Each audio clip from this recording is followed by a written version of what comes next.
જય માતાજી મિત્રો, પુષ્પાની રસોઈમાં તમારું સ્વાગત છે। આજે આપણે બટાકાનું એક નવું શાક બનાવવાનું છે। તેના માટે મેં 3 બટાકા લઈ લીધા છે। ઝટપટ બની જાય એવું ટેસ્ટી એવું આજે એક નવું શાક છે, જેમાં આપણે ચણાનો લોટનો ઉપયોગ કરવાનો છે। ઝટપટ બની જાય એવું શાક છે, તમે એકવાર જરૂરથી ટ્રાય કરજો। પહેલાં આપણે બટાકાની છાલ ઉતારી લઈશું। છાલ ઉતારીને પછી તેને નાના પીસમાં કટ કરી દેવાના છે, બહુ મોટા પીસ નથી રાખવાના।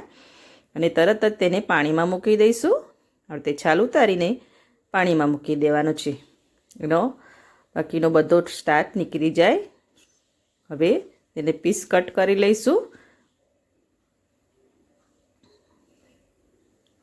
આવી રીતે મીડિયમ સાઇઝના પીસ કટ કરી લેવાના છે। જો બહુ થીક નથી રાખવાના, કારણ કે આપણે પાણીનો ઉપયોગ કર્યા વગર જ આપણે આ બટાકાનું શાક બનાવવાનું છે।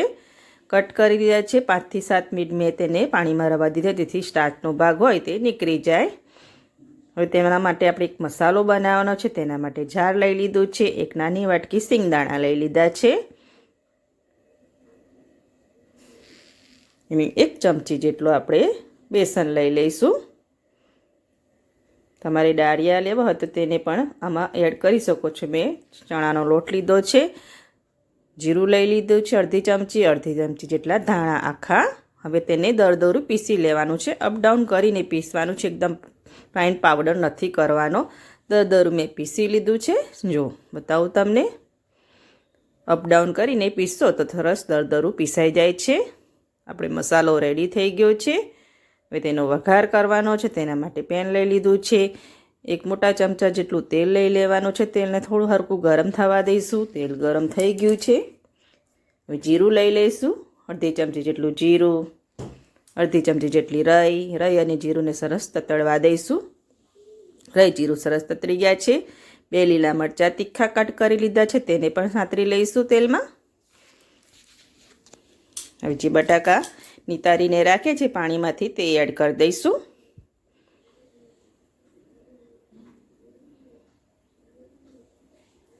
ચલાવતા રહીશું, આંચ મીડિયમ રાખીશું।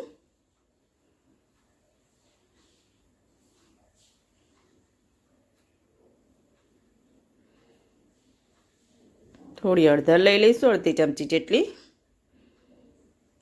મિક્સ કરી લઈશું।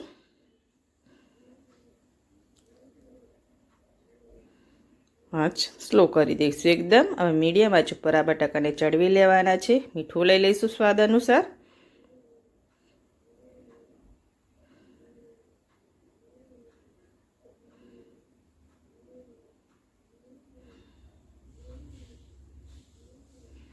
મિક્સ કરી લઈશું।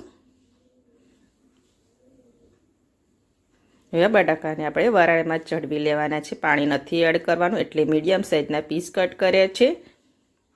થોડું પાણી આપણે હાથેથી છાંટીશું, એકદમ ગ્લાસથી નથી એડ કરવાનું, આ રીતે હથેળીમાં લઈને છાંટી દેવાનું છે, 1 ચમચી જેટલું જ।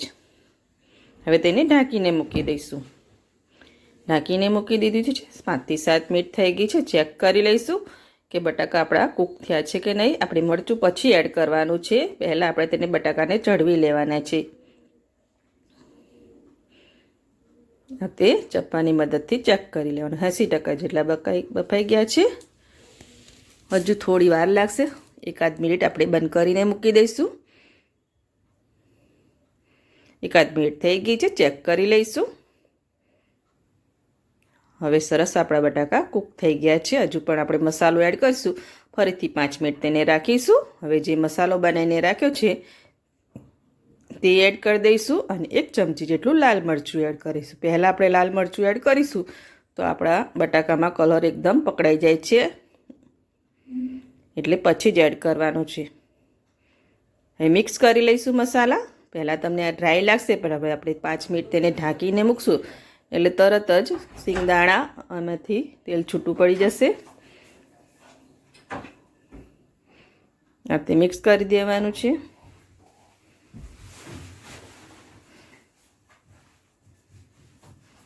ઢાંકીને મૂકી દઈશું 5 મિનિટ માટે।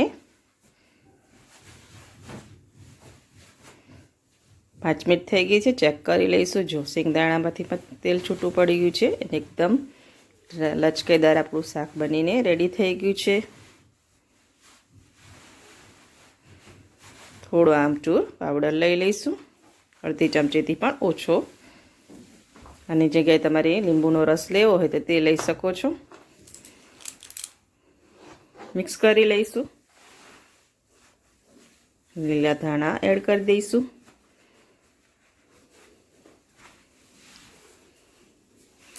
અને એને રેડી થઈ ગયું છે. હવે સર્વિંગ પ્લેટ પર લઈ લીધું છે આપણે સિંગદાણા અને ચણાના લોટનું શાક અને બટાકા. એકવાર જરૂરથી એડ કરજો. સિંગદાણા મસાલો તમે બહુ સરસ લાગે છે અને મેં થેપલા સાથે સર્વ કર્યા છે. તમે પરોઠા સાથે પણ ખાઈ શકો છો અને રોટલી સાથે પણ ખાઈ શકો છો. એકદમ ઝટપટ બની જાય એવું શાક છે. તમે એકવાર જરૂરથી ટ્રાય કરજો. અને જો તમને મારી આ રેસીપી ગમતી હોય તો મારા વિડીયોને લાઈક કરજો, સબસ્ક્રાઈબ કરજો અને બેલ આઇકન જરૂરથી દબાવજો.